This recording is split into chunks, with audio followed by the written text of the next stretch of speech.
तर इकडे बारामती पोटनिवडणुकीमध्ये राष्ट्रवादी काँग्रेस पक्षाच्या उमेदवार सुनेत्रा पवार यांचा 2 लाखाहून अधिक विक्रमी मताधिक्य।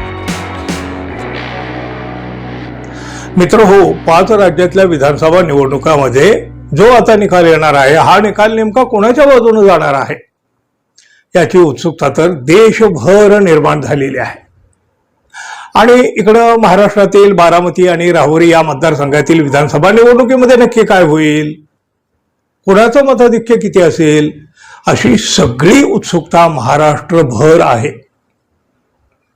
या निकालाचे अंदाज लोकांना तसे आलेलेच आहेत, पण त्यातच आता या दोन्ही मतदारसंघाचे एक्झिट पोल सुद्धा समोर आलेले आहेत। या दोन्ही ठिकाणी म्हणजे बारामती आणि राहुरी इथं 23 एप्रिल रोजी मतदान झालेलं आहे आणि आता 4 मे रोजी निकाल सुद्धा येतोय। एक्झिट पोलच्या प्राथमिक अंदाजानुसार महाराष्ट्रातल्या या दोन्ही जागांवर महायुतीला विजय मिळू शकतो। इथल्या निवडणुका बिनविरोध व्हाव्यात म्हणून बरेच प्रयत्न झाले होते, त्यातले त्यात बारामतीसाठी जास्त प्रयत्न केले होते।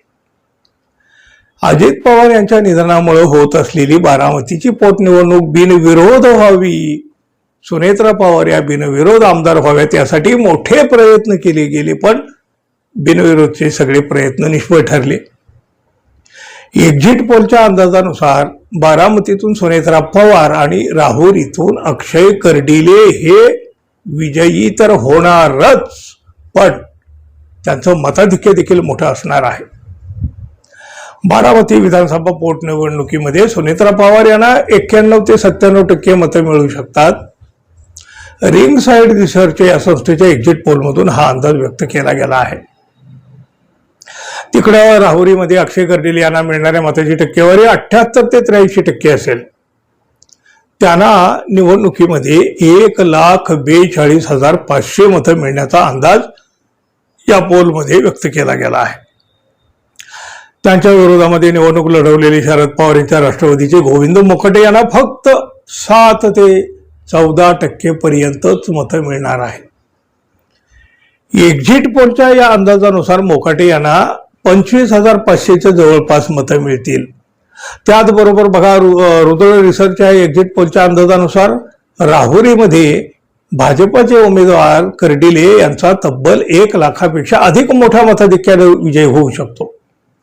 तर इकडे बारामती पोटनिवडणुकीमध्ये राष्ट्रवादी काँग्रेस पक्षाच्या उमेदवार सुनेत्रा पवार यांचा 2 लाखाहून अधिक विक्रमी मताधिक्याने विजय होण्याचा अंदाज या रुद्र संस्थेच्या एक्झिट पोलमध्ये आलेला आहे।